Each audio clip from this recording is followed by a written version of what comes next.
तो चलिए बच्चों अपन स्टार्ट करते हैं।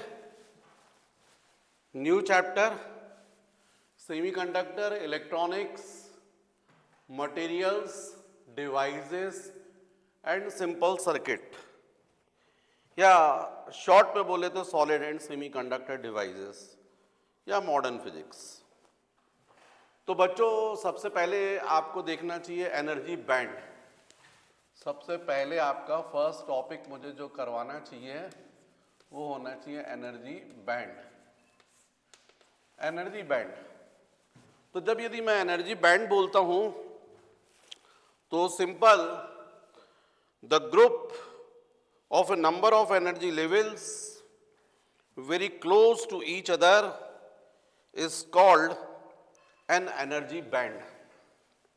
यदि सिंपल एनर्जी बैंड की बात यदि मैं करूं तो the group of a number of energy levels very close to each other is called an energy band.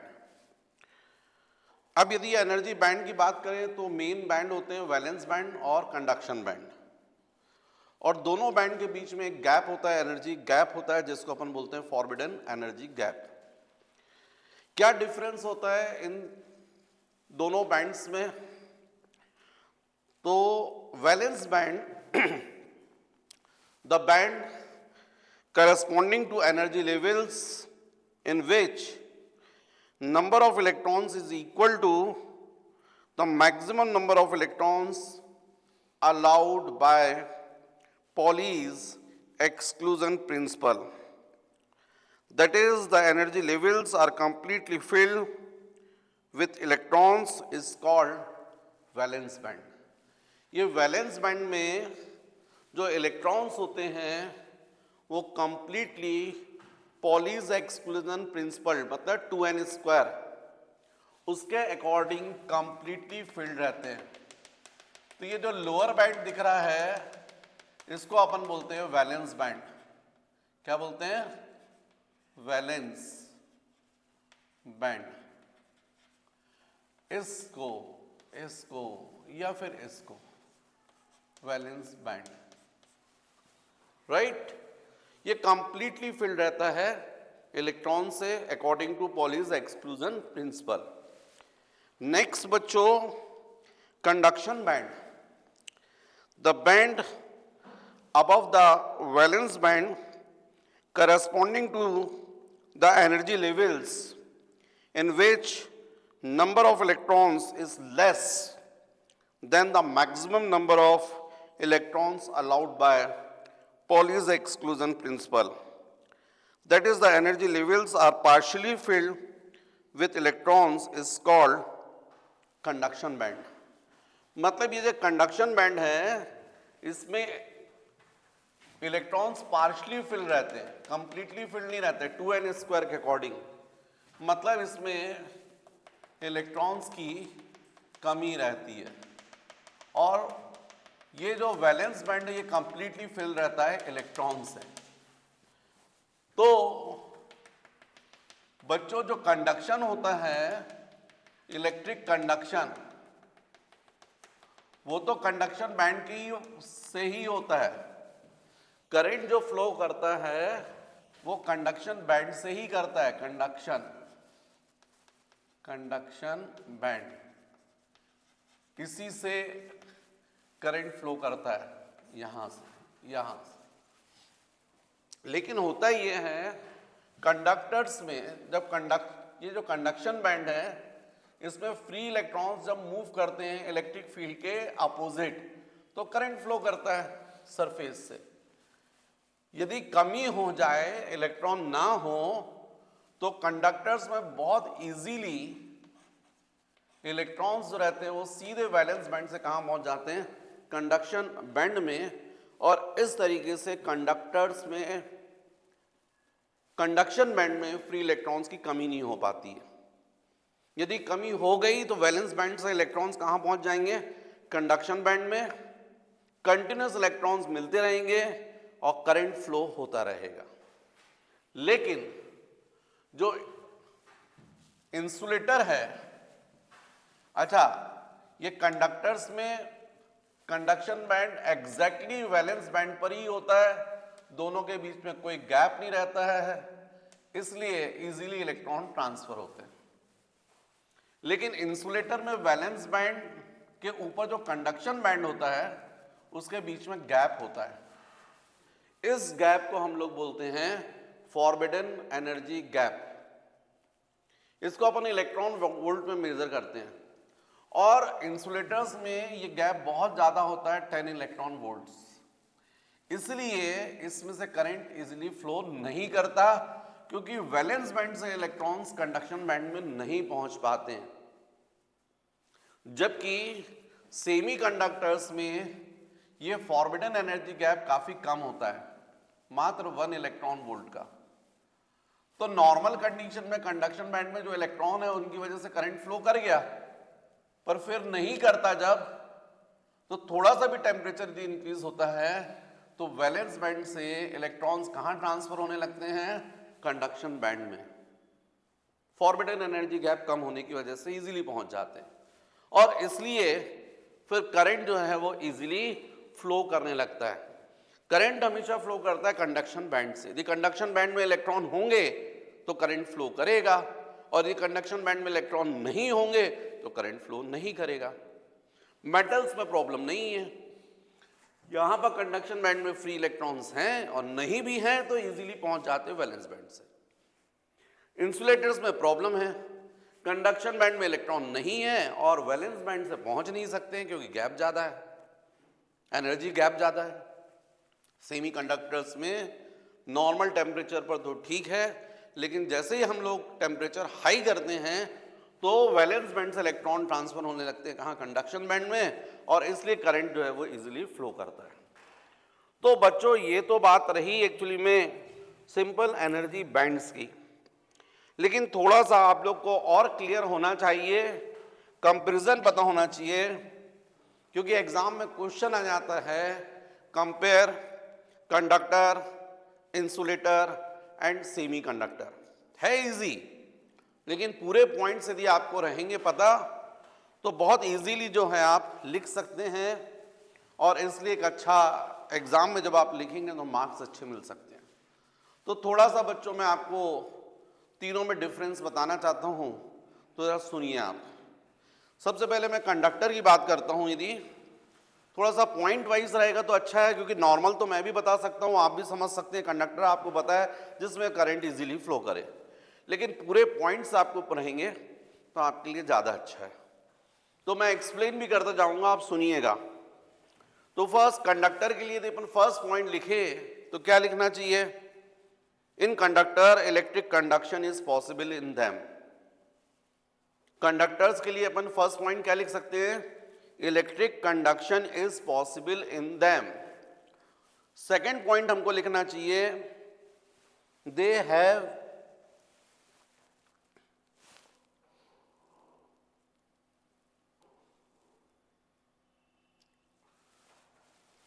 Second point हमको लिखना चाहिए they have a very large number of current carrier free electrons. They have a very large number of current carrier free electrons. भाई conductors में large number में current carrier free electrons होते हैं, इसलिए तो क्योंकि फ्री इलेक्ट्रॉन्स ही तो current flow होने के लिए रिस्पॉन्सिबल हैं, है ना? थोड़ा सा थ्योरी पोर्शन है, थोड़ा सुनिएगा। भाई यदि मेटल्स में अपन बात करें, जितनी भी मेटल्स हैं उसमें लार्ज क्वांटिटी में फ्री इलेक्ट्रॉन्स अवेलेबल होते हैं। फ्री इलेक्ट्रॉन मूव करते हैं, उसके अपोजिट डायरेक्शन में करंट फ्लो होने लगता है। Third, the resistance of conductors increases with increase in temperature, that is the temperature coefficient of resistance is positive. आपने करंट इलेक्ट्रिसिटी में भी देखा था, फॉर्मूला था RT is equal to R0 into 1 plus alpha into of T. यहां alpha क्या था? Temperature coefficient of resistance, और जब इसकी वैल्यू पॉजिटिव होगी तो होगा ये RT इज इक्वल टू, इसको जब मल्टीप्लाई करोगे तो जाएगा R0 plus R0 into alpha into T. ये R0 क्या है? रेजिस्टेंस एट 0 डिग्री सेल्सियस, और ये पूरा प्रोडक्ट, मतलब 0 डिग्री सेल्सियस टेम्परेचर पर रेजिस्टेंस तो कम है, लेकिन जैसे जैसे टेम्परेचर इंक्रीज होगा तो रेजिस्टेंस कितना हो जाएगा, R0 तो रहेगा प्लस इतना और ऐड हो जाएगा। मतलब टेम्परेचर इंक्रीज होने से रेजिस्टेंस क्या हो रहा है, इंक्रीज हो रहा है। और यदि रेजिस्टेंस इंक्रीज होगा तो कंडक्टेंस कैसा होगा, कम होगा, करंट फ्लो नहीं करेगा। तो ऐसा कंडक्टर्स में होता है, टेम्परेचर इंक्रीज होने से रेजिस्टेंस इंक्रीज होता है और इसलिए कंडक्शन डिक्रीज होता है। नेक्स्ट बच्चों, on adding impurities their conductivity decreases. No doubt मैंने भी आपको समझाया। They have a very small resistivity 10 to the power -6 ohm metre. Resistivity मतलब rho, R is equal to क्या होता है, रेजिस्टेंस इज इक्वल टू क्या होता है, rho into L by. Rho की वैल्यू जितनी कम रहेगी रेजिस्टेंस उतना कम रहेगा। तो सारी मेटल्स जो हैं उनके लिए रेजिस्टिविटी की वैल्यू काफी कम होती है, इसलिए रेजिस्टेंस कम होता है, और रेजिस्टेंस कम होता है तो कंडक्टेंस ज्यादा होता है, करंट इजीली फ्लो करता है। तो रो की वैल्यू जो होती है वो 10 to the power -6 ohm metre order of magnitude की होती है। नेक्स्ट जो आपको मैंने यहां समझाया, the forbidden energy gap between the conduction band and valence band is 0।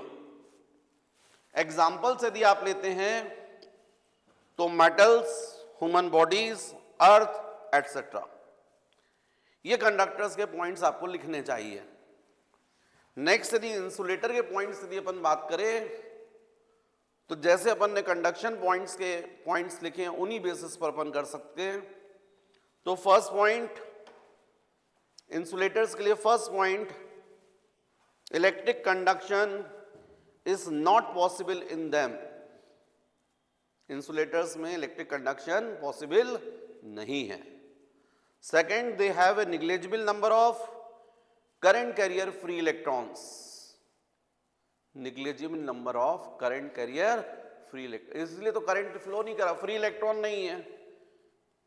Free electron move करते तो उसके अपोजिट डायरेक्शन में करंट फ्लो करता है, फ्री इलेक्ट्रॉन ही नहीं है, करंट भी फ्लो नहीं करेगा, इसलिए इंसुलेटर्स में करंट फ्लो नहीं करता। Third, the resistance of insulators is unaffected by the increase in temperature, that is the temperature coefficient of resistance is 0। Definitely insulators के लिए अल्फा की वैल्यू 0 होती है और इसलिए RT is equal to R0। जो रेजिस्टेंस 0 डिग्री सेल्सियस पर वही रेजिस्टेंस 10 डिग्री सेल्सियस पर, वही रेजिस्टेंस 20 डिग्री सेल्सियस पर। टेम्परेचर चेंज होने से रेजिस्टेंस नहीं चेंज हो रहा, कंडक्टेंस भी चेंज नहीं हो रहा। रेजिस्टेंस जो है बहुत हाई है, कंडक्टेंस लगभग 0 है। Next, on adding impurities the conductivity remains 0। आप इम्प्योरिटी मिक्स करेंगे कोई फर्क नहीं पड़ने वाला, कंडक्टिविटी कैसी मेंटेन रहेगी, 0 ही रहेगी, इंसुलेटर है। Next, they have a very high resistivity 10 to the power 10 ohm metre. Rho की वैल्यू बहुत हाई रहती है, 10 to the power 10। अब रो ज्यादा है इसलिए रेजिस्टेंस ज्यादा आता है। Resistance R is equal to rho into L by, rho की वैल्यू ही बहुत ज्यादा है, 10 to the power 10 ohm metre. जब रेजिस्टेंस बहुत ज्यादा रहेगा तो कंडक्टेंस अप्रोक्सीमेटली 0 रहेगा, इसलिए इलेक्ट्रिक कंडक्शन नहीं हो पाता। Next point, the forbidden energy gap between the conduction band and valence band is 10 electron volt, बहुत हाई रहता है, राइट।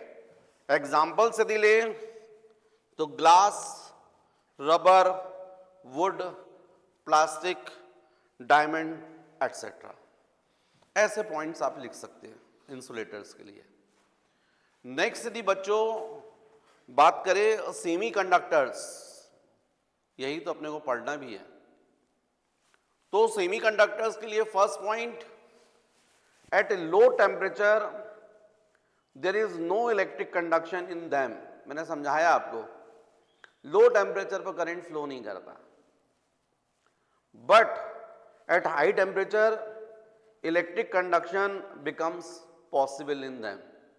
टेम्परेचर हाई करने पर वैलेंस बैंड से इलेक्ट्रॉन कहां पहुंच जाते हैं? कंडक्शन बैंड में, और इसलिए इलेक्ट्रिक कंडक्शन होने लगता है.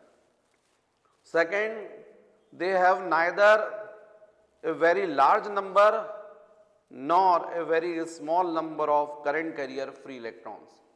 इसमें जो फ्री इलेक्ट्रॉन्स होते हैं ना तो बहुत ज्यादा क्वांटिटी में होते हैं ना बहुत कम.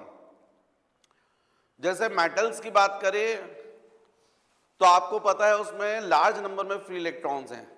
अब सेमीकंडक्टर का एग्जांपल तो लो आप जरा, तो आपको मालूम है सिलिकॉन, जर्मेनियम, ये एग्जांपल लेते हो.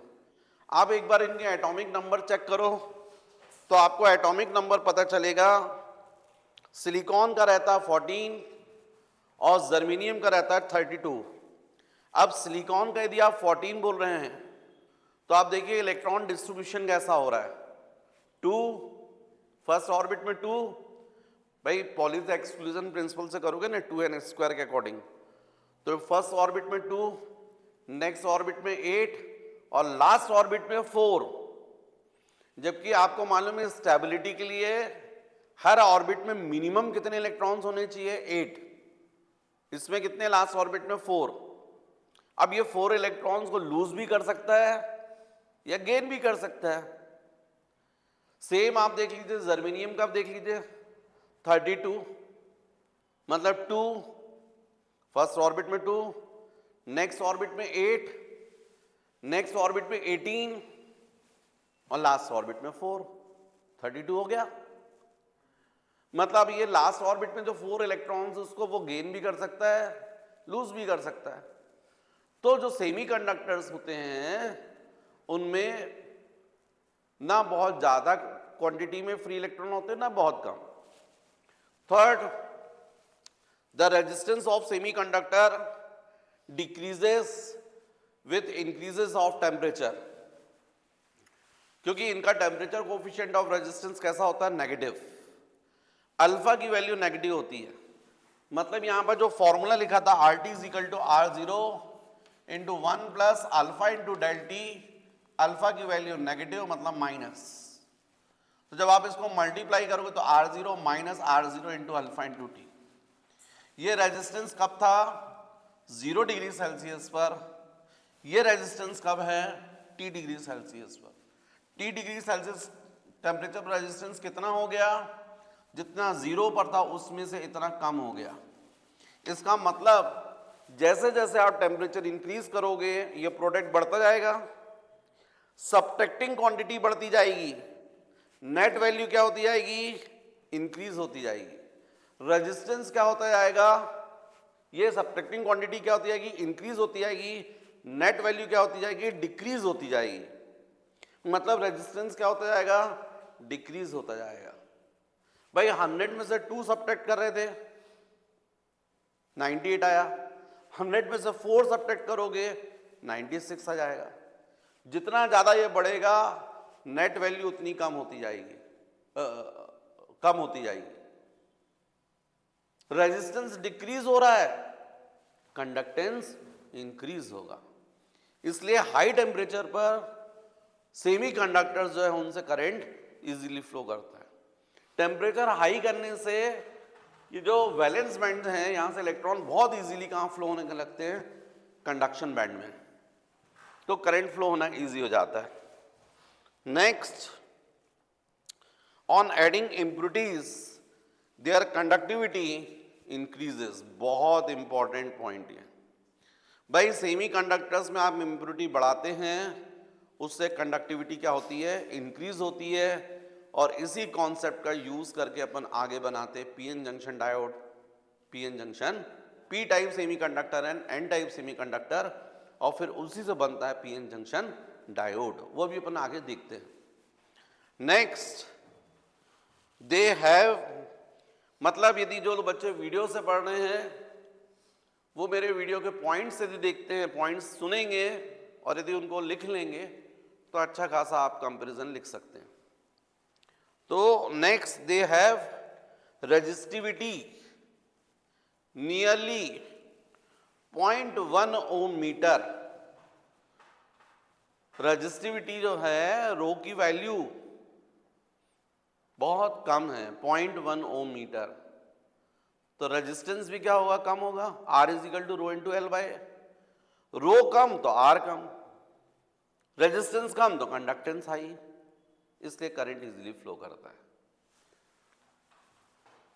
और last, second last, the forbidden energy gap between the conduction band and valence band is 1 electron volt, कम होता है, इसलिए हाई टेम्परेचर पर इजीली करंट फ्लो पहुंच करता है।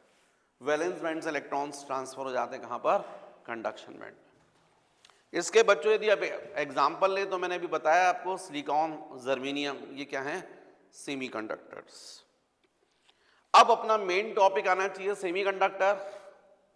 तो semiconductors are of two types, first extrinsic semiconductor and second intrinsic semiconductor, या बोल सकते हैं first intrinsic semiconductor, second extrinsic semiconductor.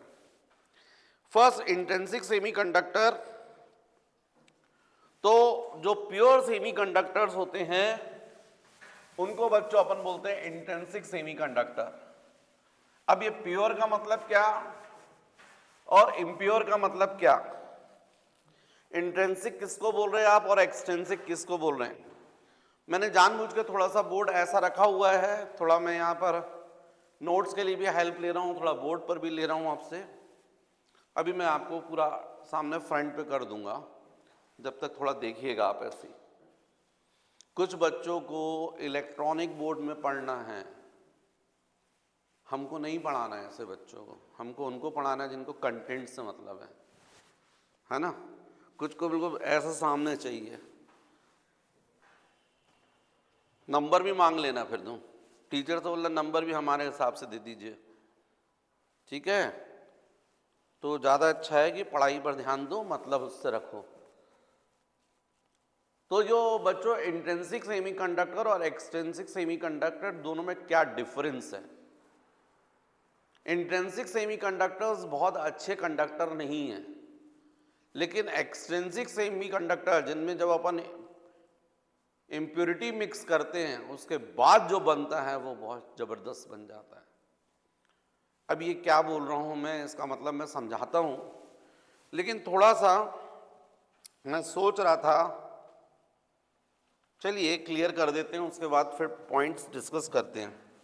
देखिए जर्मेनियम की बात कर लो, जर्मेनियम, तो ये तो डिस्कशन हो चुका है कि जर्मेनियम के लास्ट ऑर्बिट में कितने इलेक्ट्रॉन्स हो रहे हैं, 4 हो रहे हैं।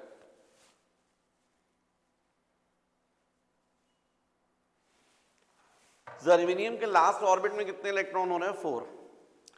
अब जर्मेनियम के आपने एटम्स लिए, क्रिस्टल बना दिया, जो भी बना उसको आप क्या बोलोगे, प्योर सेमीकंडक्टर या इंट्रिंसिक सेमीकंडक्टर। हुआ क्या है इसमें, हर जर्मेनियम एटम अपने नेबर जर्मेनियम एटम के साथ में कोवलेंट बॉन्ड बनाएगा। ये बन गया, इस जर्मेनियम के नेबर में यहां पर है जर्मेनियम एटम, इसके साथ कोवलेंट बॉन्ड बन गया। यहां पर जर्मेनियम है, इसके साथ में यहां कोवलेंट बॉन्ड बन गया। यहां पर जर्मेनियम था, इसके साथ में कोवलेंट बॉन्ड बन गया। इस जर्मेनियम को ध्यान दो, इसने अपने लास्ट ऑर्बिट को कंप्लीट कर लिया, पूरे 8 इलेक्ट्रॉन्स हो गए। जैसा इसने किया हर जर्मेनियम एटम करता जाएगा। ये जर्मेनियम एटम भी यहां पर जो जर्मेनियम अवेलेबल होगा उसके साथ में कोवलेंट बॉन्ड बनाएगा, और इस तरीके से ये भी अपना लास्ट ऑर्बिट कंप्लीट कर लेगा। इस तरीके से हर जर्मेनियम करता जाएगा, और ऐसा जो क्रिस्टल बन जाएगा उसको आप बोलेंगे प्योर सेमीकंडक्टर।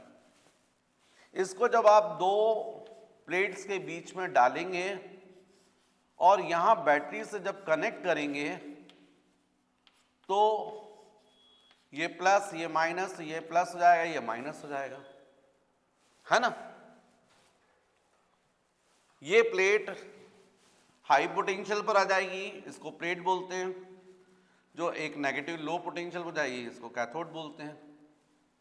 तो डेफिनेटली यहां पर इलेक्ट्रिक फील्ड अप्लाई हो जाएगी प्लस टू माइनस, और इस इलेक्ट्रिक फील्ड की वजह से जो फ्री इलेक्ट्रॉन्स अवेलेबल होंगे वो मूव करेंगे minus to plus, low potential to high potential. और जिस डायरेक्शन में इलेक्ट्रॉन मूव करेंगे उसके अपोजिट डायरेक्शन में क्या फ्लो करेगा, करंट, प्लस टू माइनस। लेकिन आप देखिए यहां पर कितने फ्री इलेक्ट्रॉन्स रहेंगे, सारे तो जर्मेनियम एटम्स कोवलेंट बॉन्ड बनाते जा रहे हैं, थोड़े बहुत जो लास्ट के बचेंगे उनके पास बचेंगे फ्री इलेक्ट्रॉन्स, ये वाले लास्ट के बहुत सारे जर्मेनियम एटम हैं, सब ने आपस में एक दूसरे के साथ क्या कर लिया, कोवलेंट बॉन्ड बनाते गए। केवल एंड में इस साइड पर, इस साइड पर, इस साइड पर, इस साइड पर कुछ जो जर्मेनियम एटम रह गए जिनको मौका नहीं मिल पाया, उनके पास फ्री इलेक्ट्रॉन है, उनके इलेक्ट्रॉन यहां चले जाएंगे। पर ये जो आपने बैटरी लगाई है, जो पोटेंशियल डिफरेंस अप्लाई किया है, पोटेंशियल डिफरेंस क्या देता है, एनर्जी। आपको एनर्जी का फॉर्मूला पता है, U is equal to Q into del V. जहां पोटेंशियल डिफरेंस है वहां एनर्जी है। जब पोटेंशियल डिफरेंस अप्लाई करोगे, एनर्जी सप्लाई कर रहे हो, वहां थर्मल एक्साइटमेंट होंगे। थर्मल एक्साइटमेंट का मतलब हीट जनरेट होगी, उस हीट की वजह से ये कोवलेंट बॉन्ड ब्रेक होंगे, और कोवलेंट बॉन्ड के ब्रेक होने से इलेक्ट्रॉन फ्री हो जाएगा। जैसे इलेक्ट्रॉन निकलेगा यहां पर गैप आ जाएगा, होल बोलते हैं इसको, होल और वेबर। इलेक्ट्रॉन यदि फ्री हो गया तो यहां गैप हो गया, इस गैप को बोलते हैं होल और वेबर।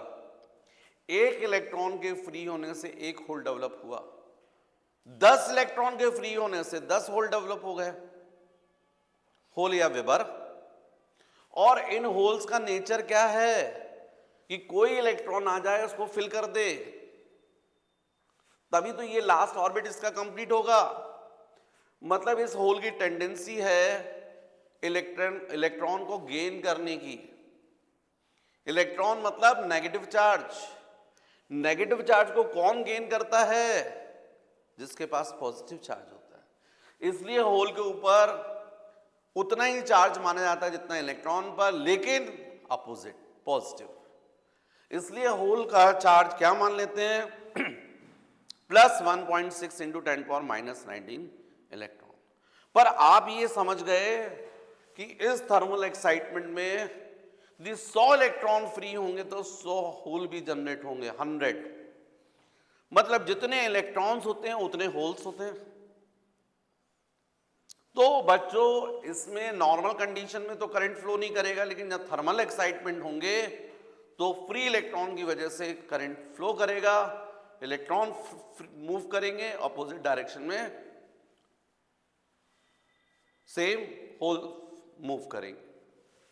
तो यहां पर करंट फ्लो होने के लिए कौन रिस्पॉन्सिबल है, इलेक्ट्रॉन भी और होल्स भी। मेटल में करंट फ्लो होने के लिए कौन रिस्पॉन्सिबल है, केवल फ्री इलेक्ट्रॉन्स, क्योंकि वहां लार्ज क्वांटिटी में फ्री इलेक्ट्रॉन्स होते हैं। यहां पर तो इक्वल क्वांटिटी में इलेक्ट्रॉन्स और होल्स हैं। अब आपके दिमाग में आएगा कि होल कैसे सर मूव कर रहे हैं। अरे भाई सिंपल सी बात है, ये मान लीजिए क्लास है, इसमें यहां पर चेयर रखी है, यहां चेयर रखी है, सब चेयर रखी हुई है, ये बोर्ड की पोजीशन है। यहां पर कोई एक स्टूडेंट बैठा है, एक ये स्टूडेंट बैठा है, ये स्टूडेंट बैठा है, ये स्टूडेंट बैठा है, ये स्टूडेंट बैठा है। इस तरीके से मान लीजिए सेकंड चेयर से स्टूडेंट बैठे हैं, सेकंड से लेके ये लास्ट तक, जैसे मेरी क्लास में भी होता है। मेरे क्लास में भी स्टूडेंट बहुत बदमाश हैं, उनको मैं बोलता हूँ आगे बैठो तो आगे नहीं बैठते हैं, पीछे बैठते हैं। उसके दुनिया भर के वो मुझे रीज़न बताते हैं कि सर वहाँ AC लगा, ठंड आता है। अब ठंड चालू हो गई है, AC बंद है। मैंने बोला भैया AC बंद है, अब आगे बैठ जाओ। तो अब दूसरे रीज़न बताने लगते हैं कि सर वो आपका जो बोर्ड है ना, उस पर जब चौक लगती है तो डस्ट उड़ती है सर, इसलिए नहीं बैठेंगे, तो बदमाश हो। चलो मैं भी उनको एडजस्ट कर लेता हूँ, ठीक है, मुझे भी ये समझाने में आसानी मिल जाती है उनकी इस हरकत के कारण। तो ये सेकंड चेयर से बैठा है, सेकंड थर्ड फोर्थ ये सब बैठे हुए है ना। एक दिन मुझे गुस्सा आया, मैंने बोला अरे फालतू बात कर रहे हैं, मुझे चिल्लाना पड़ता है, चलो आगे आओ। तो ये जो सेकंड चेयर वाला स्टूडेंट वो यहाँ आ गया, ये चेयर खाली हो गई, ये वाला यहाँ आ गया, ये चेयर खाली हो गई, ये वाला यहाँ आ गया, ऐसा होता गया। और जो लास्ट स्टूडेंट, जब ये चेयर खाली हुई तो लास्ट स्टूडेंट यहाँ आ गया। मतलब आप एक एंगल से देखो तो स्टूडेंट जो है वो पीछे से आगे आए। जरा दूसरा अपना नजरिया बदलिए, पहली चेयर खाली थी, अब कौन सी चेयर खाली है, लास्ट। तो एक एंगल से आपको दिख रहा है स्टूडेंट का मूवमेंट, और दूसरे नजरिए से सोचोगे तो चेयर जो थी वो तो पहली खाली थी और लास्ट की अब खाली हो गई, मतलब चेयर ऐसी मूव कर रही है। बिल्कुल वैसे यदि बात करें तो जब यहां पर ये प्लस है और ये माइनस है प्लेट, यहां पर यदि इलेक्ट्रॉन का मूवमेंट हो रहा है तो होल्स का मूवमेंट ऐसा होगा इस साइड। यहां पर प्योर सेमीकंडक्टर में करंट फ्लो होने के लिए दोनों रिस्पॉन्सिबल है। यहां टोटल करंट हो जाएगा IE प्लस IH। अभी मैं इस कॉन्सेप्ट का यूज भी करने वाला हूं आपको आगे। रेजिस्टिविटी जो है वो इक्वेशन डिराइव करवाने वाला हूं प्योर सेमीकंडक्टर के लिए, तो इसी फॉर्मूले के बेसिस पर। तो मेरे ख्याल से आपको ये जो प्योर सेमीकंडक्टर है, इंट्रिंसिक सेमीकंडक्टर है, वो पूरा समझ में आया।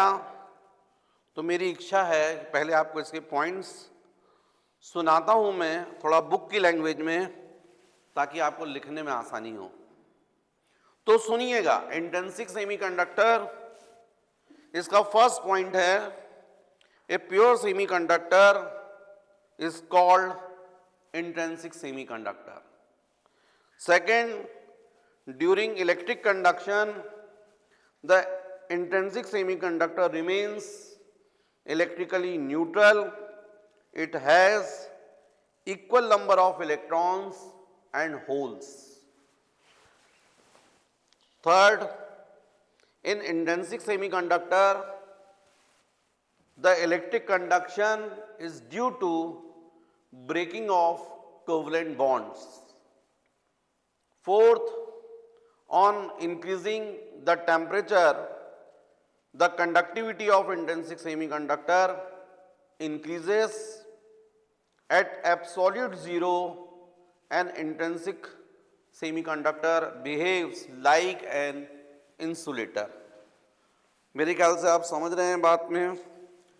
एब्सोल्यूट जीरो टेम्परेचर पर कैसा बिहेव करेंगे, एज ए इंसुलेटर करंट ही फ्लो नहीं करेगा। लेकिन जब आप टेम्परेचर इंक्रीज करेंगे तब कोवलेंट बॉन्ड ब्रेक होंगे और उसकी वजह से जब इलेक्ट्रॉन फ्री होंगे और होल्स जनरेट होंगे तब करंट फ्लो करेगा, राइट। यह है बच्चों इंट्रिंसिक और प्योर सेमीकंडक्टर। नेक्स्ट टॉपिक मुझे देखना है आपको सेकंड, और वो है एक्सट्रिंसिक सेमीकंडक्टर और इम्प्योर सेमीकंडक्टर। जब मैंने बोला इम्प्योर, मतलब आप समझ गए कि प्योर सेमीकंडक्टर में यदि इम्प्योरिटी मिक्स की जाए तो फिर बनते हैं इम्प्योर सेमीकंडक्टर। उन्हीं को हम बोलते हैं एक्सट्रिंसिक सेमीकंडक्टर। तो जब ये हम एक्सट्रिंसिक सेमीकंडक्टर बोल रहे हैं, इसके भी दो टाइप हैं, फर्स्ट पी टाइप और सेकंड एन टाइप। अब यदि आप जो एक्सट्रिंसिक की बात कर रहा हूं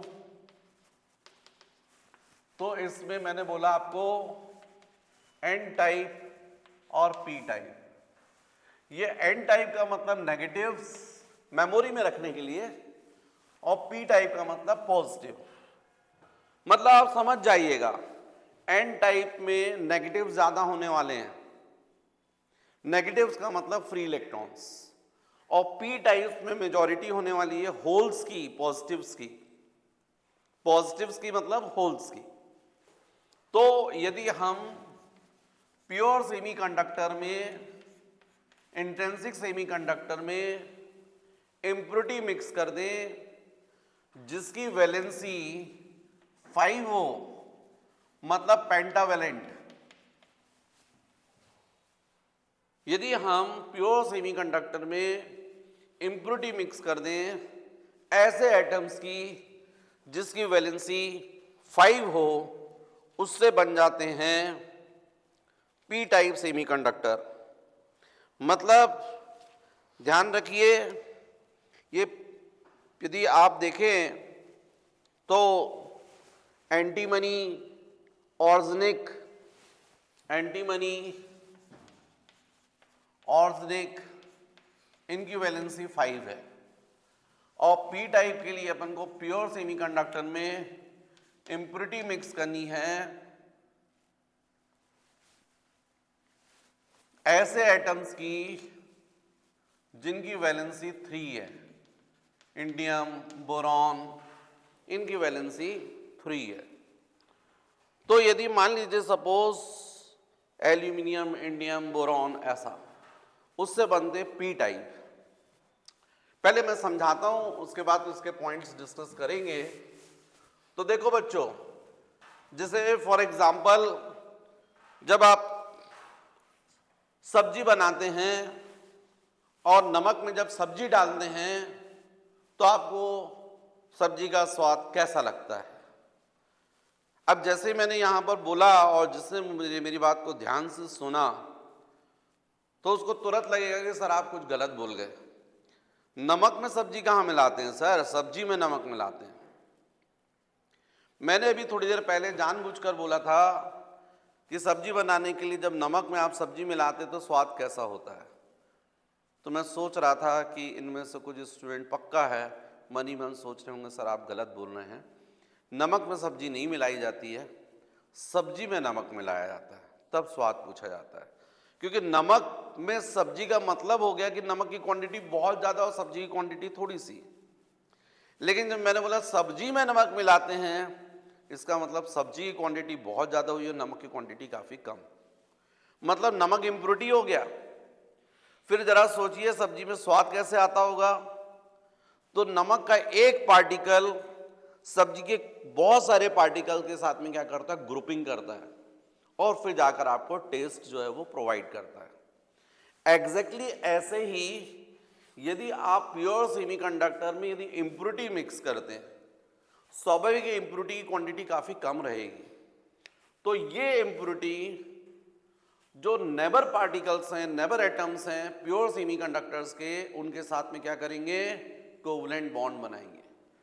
फॉर एग्जाम्पल जैसे हमने ये इम्प्योरिटी मिक्स की है, तो अब ये मान लीजिए मैंने एंटीमनी ले लिया, तो ये जो एंटीमनी है इसकी वैलेंसी जब मैं 5 बता रहा हूं तो इसका मतलब इसके पास में 5 इलेक्ट्रॉन्स हैं। और इसको जब आपने बहुत सारे जर्मेनियम प्योर सेमीकंडक्टर में मिक्स किया तो इस एंटीमनी ने नेबर जर्मेनियम एटम के साथ में कोवलेंट बॉन्ड बना लिया। चलिए थोड़ा सा बोर्ड को मैं सीधा कर देता हूं तो आप लोग को अच्छा भी लगेगा।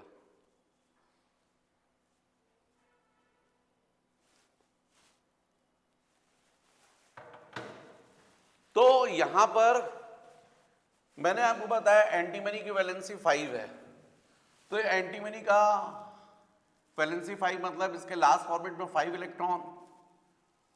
तो इस एंटीमनी में जो नेबर में जर्मेनियम एटम था उसके साथ कोवलेंट बॉन्ड बना लिया। यहां भी जर्मेनियम के साथ में कोवलेंट बॉन्ड, इस जर्मेनियम के साथ भी कोवलेंट बॉन्ड और इस जर्मेनियम के साथ भी कोवलेंट बॉन्ड बना लिया।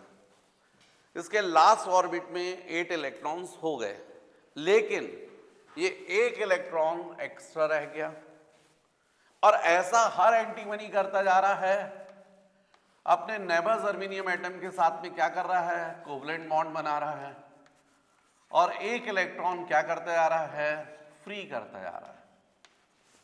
राइट? ये होता है एक्चुअली में एन टाइप सेमीकंडक्टर में। ऐसा जब आप पूरा क्रिस्टल बना लोगे तो इसको हम लोग बोलते हैं एन टाइप सेमीकंडक्टर। जब आप दो प्लेट के बीच में डालोगे इसको और बैटरी से कनेक्ट करोगे तो बहुत इजीली करंट फ्लो करेगा, क्योंकि इसमें लार्ज क्वांटिटी में क्या अवेलेबल है, फ्री इलेक्ट्रॉन्स। ये प्लस बैटरी के पॉजिटिव से कनेक्ट है इसलिए प्लस, और ये बैटरी के नेगेटिव टर्मिनल से ये प्लेट कनेक्ट है तो माइनस। तो ये अप्लाई कर दिया आपने electric field plus two minus. Electron जो है वो मूव करेंगे इलेक्ट्रिक फील्ड के अपोजिट, तो माइनस टू प्लस चलेंगे और इस डायरेक्शन में चलेगा करंट।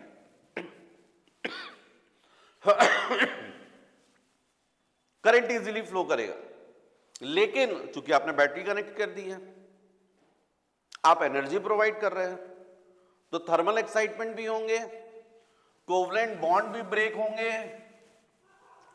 कोवलेंट बॉन्ड के ब्रेक होने से इलेक्ट्रॉन भी फ्री होंगे और साथ में होल्स भी जनरेट होंगे।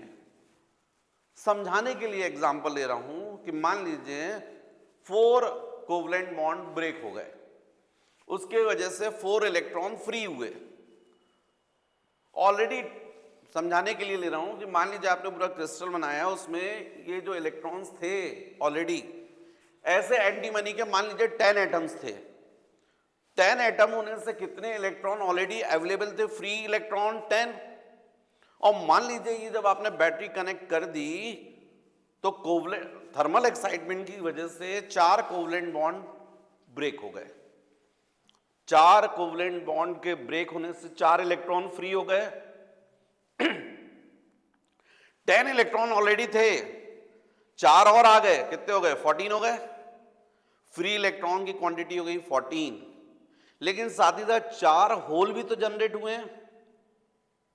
मतलब एन टाइप सेमीकंडक्टर्स में मेजॉरिटी रहती है करंट कैरियर फ्री इलेक्ट्रॉन्स की, और माइनॉरिटी में रहते हैं चार्ज कैरियर्स। देखिए वर्ड समझिए, current carriers free electrons, charge carriers holes.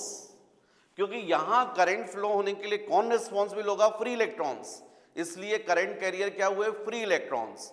Charge carriers कौन हो गए, होल्स। कैसे हैं, माइनॉरिटी में। और साथ ही साथ एटम थोड़ी मूव करेंगे, तो इमोबाइल रहते हैं सेम क्वांटिटी में। एन टाइप है, सेम क्वांटिटी में इमोबाइल रहते हैं पॉजिटिव आयंस। क्या रहते हैं, पॉजिटिव आयंस। एन टाइप्स इसमें ध्यान रखिए मेजॉरिटी में रहते हैं current carrier free electrons, minority में रहते हैं चार्ज कैरियर्स होल्स, और सेम मेजॉरिटी में रहते हैं इमोबाइल ना मूव करने वाले पॉजिटिव आयंस। राइट। अब मैं आता हूं पी टाइप सेमीकंडक्टर। तो पी टाइप सेमीकंडक्टर में देखिए आपने इम्प्योरिटी मिक्स की है जिसकी वैलेंसी 3 है। अब ये कम क्वांटिटी में है, तो मान लीजिए इंडियम ही ले लिया, 1 2 3 3 इलेक्ट्रॉन है। इसने अपने पूरे जर्मीनियम ज्यादा है उसमें मिक्स किया आपने, अपने नेबर जर्मीनियम एटम के साथ में कोवलेंट बनाया है, यहां पर जर्मीनियम एटम के साथ कोवलेंट बॉन्ड बनाया, यहां जर्मीनियम के साथ कोवलेंट बॉन्ड बना लिया। और यहां पर जो जर्मीनियम थे, जर्मीनियम अवेलेबल था, उसके बाद साथ में झूठा कोवलेंट बॉन्ड बना लिया, कुछ नहीं था फिर भी बना लिया, बदमाशी।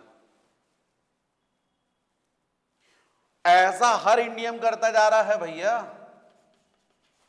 इसने इसके साथ इसके साथ इसके साथ यहां जर्मीनियम, यहां जर्मीनियम, इसके साथ कर लिया ये कोवलेंट बॉन्ड, यहां पर जर्मीनियम, इसके साथ कोवलेंट बॉन्ड, यहां साइड में था जर्मीनियम, अपने होल को ही बताकर कोवलेंट बॉन्ड बना लिया। और ऐसे मान लीजिए फॉर एग्जांपल पी टाइप में जब आपने इम्प्योरिटी मिक्स की है, तो मान लीजिए फॉर एग्जांपल समझने के लिए इंडियम के कितने एटम्स हैं, 10। मतलब आपको 10 होल्स तो ऑलरेडी दिख रहे हैं, उसके बाद आपने यहां पर क्रिस्टल लगाया, ऐसे बैटरी से कनेक्ट कर दिया, थर्मल एक्साइटमेंट होंगे, कोवलेंट बॉन्ड ब्रेक होंगे, कोवलेंट बॉन्ड के ब्रेक होने से इलेक्ट्रॉन फ्री होगा, इलेक्ट्रॉन के फ्री होने से यहां पर होल जनरेट हो जाएगा। ऐसे मान लीजिए 4 कोवलेंट बॉन्ड ब्रेक हो गए, 4 कोवलेंट बॉन्ड के ब्रेक होने से 4 इलेक्ट्रॉन फ्री हो गए, साथ में 4 होल भी जनरेट हो गए। 10 होल्स ऑलरेडी थे, 4 होल्स और आ गए, टोटल होल्स कितने हो गए 14, लेकिन साथ ही साथ 4 इलेक्ट्रॉन भी आ गए। मतलब मेजॉरिटी किसकी है, करंट कैरियर होल्स, क्योंकि यहां पर करंट फ्लो होने के लिए कौन रिस्पॉन्सिबल रहेगा, जिसकी मेजॉरिटी है। भाई लड़ाई होती 2 ग्रुप में तो हमेशा रिस्पॉन्सिबल किसको मानते हैं, जिनकी मेजॉरिटी। तुम लोगों ने किया होगा बदमाशी, तुम लोग ज्यादा थे, तुम इन लोग ने आके लड़ाई की है। तो मेजॉरिटी जो रहेगी यहां पर वो होल्स की है, इसलिए वो रिस्पॉन्सिबल हैं कंडक्शन के लिए। तो करंट कैरियर यहां पर क्या हुए, होल्स। चार्ज कैरियर कौन हुआ, फ्री इलेक्ट्रॉन्स। साथ में पी टाइप सेमीकंडक्टर में इमोबाइल, जो मूव नहीं कर रहे हैं, ऐसे होते हैं नेगेटिव आयंस। जितने होल्स उतने नेगेटिव आयंस। क्लियर। तो बच्चों ये मैंने आपको समझाया इंट्रिंसिक सेमीकंडक्टर। यदि आप चाहें तो इसके पॉइंट सुने, थोड़ा बुक की लैंग्वेज में है तो अच्छा है, लिखने के लिए आपको फायदा देगा। तो extensive semiconductor, first point, the semiconductor obtained by mixing the impurity of either the pentavalent or trivalent atom is called the extrinsic semiconductor. They are of 2 kinds, first N type and second P type. Second, in N type semiconductor, the number of free electrons is much more than the number of holes. While in P type semiconductor, the number of holes is much more than the number of free electrons. याद करने के लिए बहुत अच्छा है। N में किसकी majority, negatives की, मतलब फ्री इलेक्ट्रॉन्स की। P पॉजिटिव, मतलब किसकी मेजॉरिटी, होल्स की। Third, in N-type semiconductor, the flow of current is due to motion of electron, while in P-type semiconductor, the flow of current is due to motion of holes. Fourth, the conductivity of extrinsic semiconductor is nearly unaffected by the increase in temperature. ये points बच्चों आप लोग को यदि exam में comparison आता है, compare intrinsic and extrinsic semiconductor, तो आपको लिखना चाहिए। बहुत इंपॉर्टेंट क्वेश्चन है, जनरली एग्जाम में आता है, compare intrinsic and extrinsic semiconductor. जो बच्चे इस वीडियो को देख रहे हैं वो ध्यान रखें, आपने अभी तक चैनल यदि नहीं सब्सक्राइब किया तो कर लीजिएगा, क्योंकि अब मैं बहुत जल्दी ही एक्चुअली में लाइव क्लासेस स्टार्ट करने वाला हूँ, रिवीजन क्लासेस, जिसमें रिवीजन भी रहेगा और प्लस प्रीवियस ईयर क्वेश्चंस के ऊपर भी डिस्कशन करूँगा, न्यूमेरिकल्स के ऊपर भी रहूँगा।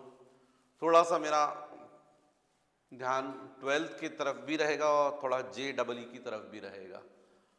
तो वो क्लास के टाइमिंग्स वगैरह सब मैं चैनल्स पर डालता रहूँगा, वहाँ पर आप देखते जाइए। शायद मेरी इच्छा हो रही है कि 4 to 5 डेली क्लास जो मैं सोच रहा हूँ, आज की क्लास के बाद अब हो सकता है 1 आध वीक से मैं स्टार्ट करूँ।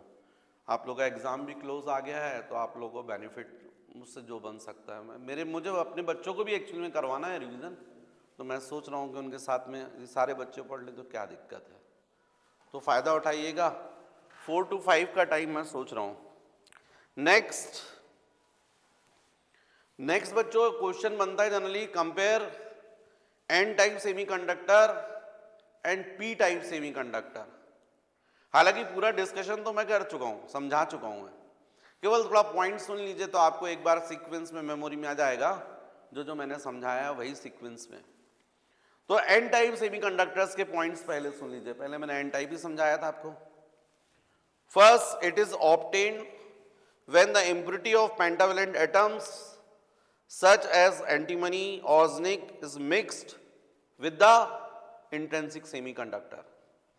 Second, it has the majority current carriers as electrons.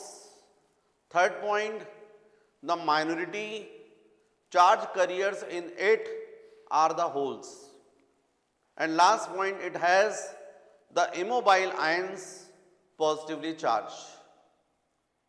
Next, p-type semiconductor. First point, it is obtained when the impurity of trivalent atoms such as aluminium, indium, boron, etc. is mixed with the intrinsic semiconductor. Second, it has the majority current carriers as a wholes. Third, the minority charge carriers in it are the electrons. And last point, it has the immobile ions negatively charged. तो बच्चों ये मैं आपको already समझा चुका था। Next मुझे समझाना चाहिए conductivity and resistivity of N intrinsic semiconductor. Conductivity and resistivity of intrinsic semiconductor, pure semiconductor. अब यदि आप कंडक्टिविटी एंड रेजिस्टिविटी बोल रहे हैं तो अभी थोड़ी देर पहले मैंने आप लोगों से डिस्कस किया था कि प्योर सेमीकंडक्टर में करंट फ्लो होने के लिए कौन रिस्पॉन्सिबल है। तो मैंने आपको समझाया था प्योर सेमीकंडक्टर में तो जितनी क्वांटिटी में इलेक्ट्रॉन होते हैं उतनी क्वांटिटी में होल्स होते हैं, और इसलिए करंट फ्लो होने के लिए दोनों ही रिस्पॉन्सिबल हैं, इलेक्ट्रॉन भी और होल्स भी। तो total current through the intrinsic semiconductor is equal to current due to free electrons plus current due to holes. अब आप लोगों ने बच्चों एक रिलेशन देखा था करंट इलेक्ट्रिसिटी में, I is equal to N into E into A into VD, drift velocity. यहां पर भी ऐसा ही आएगा, N की जगह जाएगा Ne, free electron density, number of electrons per unit volume, A E charge on electron, A area cross sectional area, और V तो वेलोसिटी ऑफ फ्री इलेक्ट्रॉन। जबकि यदि मैं इसी की जगह पर IH बोलता हूं तो मुझे बोलना पड़ेगा NH into E into A into VH। यदि इन वैल्यूज को यहां सब्स्टिट्यूट करूं तो I is equal to NE into E into A into V plus NH into E into A into VH। अब आपका एक्चुअली में टारगेट है रेजिस्टिविटी एंड कंडक्टिविटी ये फाइंड करने का। तो आप सब जानते हैं कि जो भी आपने प्योर सेमीकंडक्टर लिया है उसके अराउंड आप क्या अप्लाई कर रहे हैं, potential difference V। V is equal to होता है I इंटू R, तो I इज इक्वल टू हो जाएगा V by R, V is equal to IR, I is equal to V by R। यहां पर हो जाएगा E इंटू A कॉमन आ जाएगा, हो जाएगा Ne into V plus NH into VH। अब यदि मैं बोलूं आपसे R, पहली बात तो V तो आपको पता है, आपने देखा है E इज इक्वल टू होता है V by L by the definition of potential gradient। E is equal to क्या होता है, del V by del X। del V मतलब पोटेंशियल डिफरेंस और del X मतलब डिस्टेंस। यहाँ पूरी प्योर सेमीकंडक्टर, इंट्रिंसिक सेमीकंडक्टर्स, इसके एंड्स पर पोटेंशियल डिफरेंस कितना है V, इसकी लेंथ L, तो इलेक्ट्रिक फील्ड हो जाएगी E is equal to V by L. मतलब V इज इक्वल टू आप क्या लिख सकते हो, E इंटू एल। तो यहां पर V की जगह मैं लिख सकता हूं E इंटू एल। और R, तो R की जगह आपको पता है rho into L by R. Resistance क्या होता है, rho into L by, resistivity into L by. यहां पर आ गया आपका E इंटू ए, ये एन ई, ये V E plus N H into V H. अब आप देखें तो लेफ्ट हैंड साइड और राइट हैंड साइड दोनों में से सॉरी L और L क्या हो रहा है, कैंसिल। ये A न्यूमरेटर में जाएगा तो जाएगा E into A upon rho is equal to E into A N E into V plus N H into V H. A cancel, तो 1 by rho is equal to small E into capital E को आप cross multiply कर सकते हैं तो जाएगा N E into V E upon capital E plus N H into V H upon capital E. ऐसा हो जाएगा। यहां पर बच्चों ये V अपॉन कैपिटल E, इसको हम लोग म्यू ई से डिनोट करते हैं। ये कहलाता है मोबिलिटी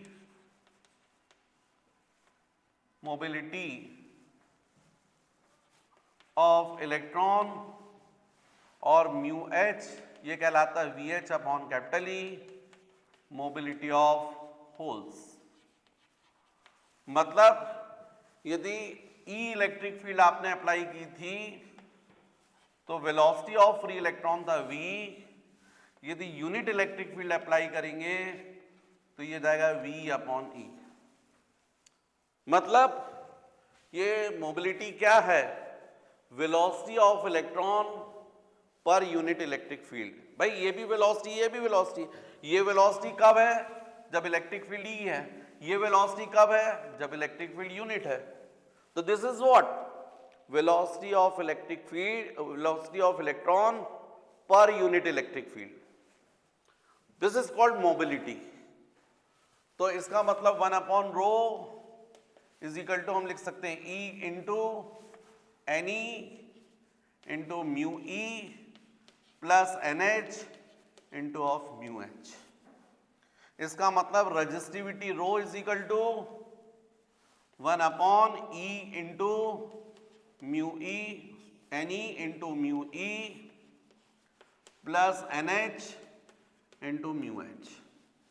ये मिल गया आपको रेजिस्टिविटी का फॉर्मूला। अच्छा, यदि मैं आपसे कंडक्टिविटी पूछूं तो आप कंडक्टिविटी भी आप इजीली बता सकते हैं। कंडक्टिविटी